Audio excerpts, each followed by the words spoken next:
जब इन्होंने कहा था करीबन महीने भर 15-20 दिन पहले कि 1000 रुपया प्रति माह भेजेंगे, तब भी हमने इस पे सवाल उठाए थे। दिल्ली में भी हम लोगों को मालूम थी कि ऐसा तो है नहीं कि दिल्ली के अधिकारी और लोगों से बात नहीं करते हैं। जब हम लोगों ने पता किया तो पता चला कि स्कीम छोड़िए, इसकी डिस्कशन भी नहीं हुई है। पैसा तो तब जाएगा ना कि जब बजट में या वित्त विभाग को आप कोई न कोई प्रपोजल भेजेंगे। 1 रुपये का प्रपोजल नहीं भेजा है। तो इनका जो कहना है कि चुनाव के पहले 1000 रुपया महीना और बाद में 2100 रुपए, जब खुद आपने उस पर काम भी नहीं शुरू किया है, तो एक तरीके से आप समझ लीजिए ये फ्रॉड है। तो आप टेबलों पे महिलाओं को बुला बुलाकर उनसे दस्तखत करवा रहे हैं। ये मुझे लगता है कि आम आदमी पार्टी का चुनाव के लिए डेटा इकट्ठा करने का एक हथकंडा है। आप लोगों को छलावा करके उनके डिटेल उनसे ले रहे हो, जिसमें उनके फोनों पे आप घुस सको, उनसे आप जानकारी दे सको, उनसे आप बातचीत कर सको चुनाव के चक्कर में।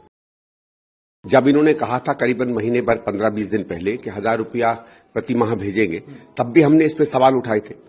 और हमने ये भी कहा था कि आपकी पंजाब में सरकार रही है, आपका वायदा रहा है चुनावी, आपको बहुत सीटें वहां मिली हैं, वहां तो 1 रुपया आज तक नहीं बटा। दिल्ली में भी हम लोगों को मालूम थी कि ऐसा तो है नहीं कि दिल्ली के अधिकारी और लोगों से बात नहीं करते हैं। जब हम लोगों ने पता किया तो पता चला कि स्कीम छोड़िए, इसकी डिस्कशन भी नहीं हुई है। और पैसा तो तब जाएगा ना कि जब बजट में या वित्त विभाग को आप कोई न कोई प्रपोजल भेजेंगे। 1 रुपये का प्रपोजल नहीं भेजा है।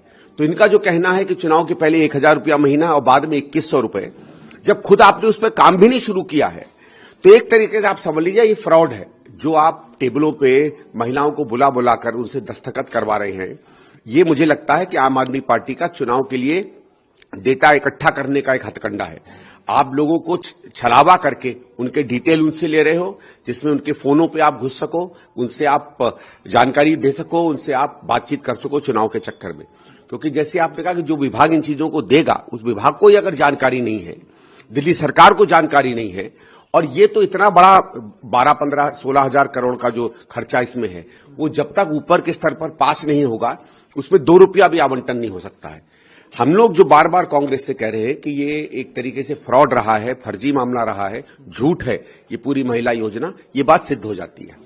क्या आप लोग सर, क्योंकि अब आप खुद चुनाव लड़ रहे हैं, क्या कानूनी सहायता भी आप लोग इस पर सलाह मशवरा करेंगे कि आप? देखिए, मुझे तो ये लगता है कि जो ये फॉर्म भरवाए जा रहे हैं, इसके पीछे अगर हम ये कहते हैं कि पार्टी भरवा रही है, ठीक है, तो चलिए पार्टी कुछ भी कर सकती है।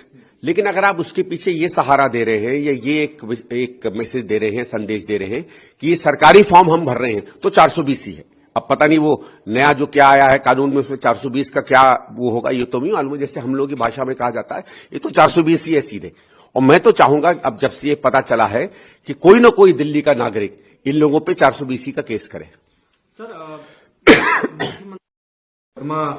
चलाकर या केस लगाकर ये सीएम आतिशी को गिरफ्तार करना चाहते हैं, क्योंकि ये हमारी घोषणाओं से घबराए हुए हैं और मैं 12 बजे इसका खुलासा करूंगा। वो ठीक है, ये पुराना इनका होता रोने धोने का। अभी आपने देखिए 2 दिन पहले, 1 दिन पहले इन्होंने मैसेज भेजा कि साहब मेरे कॉन्स्टिट्यूंसी में 1000 रुपया पैसा बट रहा है।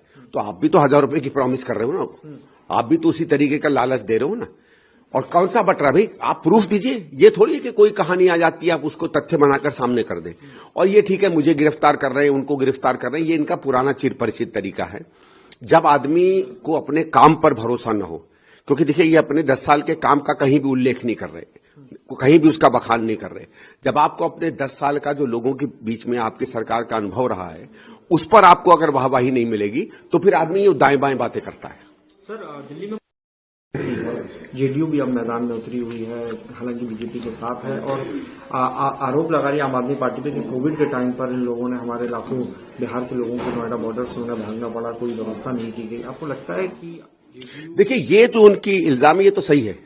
जो दिल्ली सरकार ने कि जिस तरीके से हमारे जितने भी वो लोग थे जिनके घर बाहर थे, उसमें पूर्वांचल के थे, उत्तर प्रदेश के थे, मध्य प्रदेश के थे, राजस्थान के थे, दक्षिण भारत के थे, जिनका आपको ख्याल रखना चाहिए था, वो बिल्कुल ख्याल नहीं रखा। देखा होगा किस तरीके से इन्होंने जबरदस्ती में बसें डाल दी। इनके कलेक्टर्स और इनके डिस्ट्रिक्ट मजिस्ट्रेट जो थे वो जाकर लोगों को घर से निकालकर ढकेलने लगे बॉर्डर पर, कोई सुविधा नहीं दी। बिल्कुल अमानवीय तरीके से उन्होंने जो व्यवहार किया था, उसका जवाब तो जनता मांगेगी इनसे।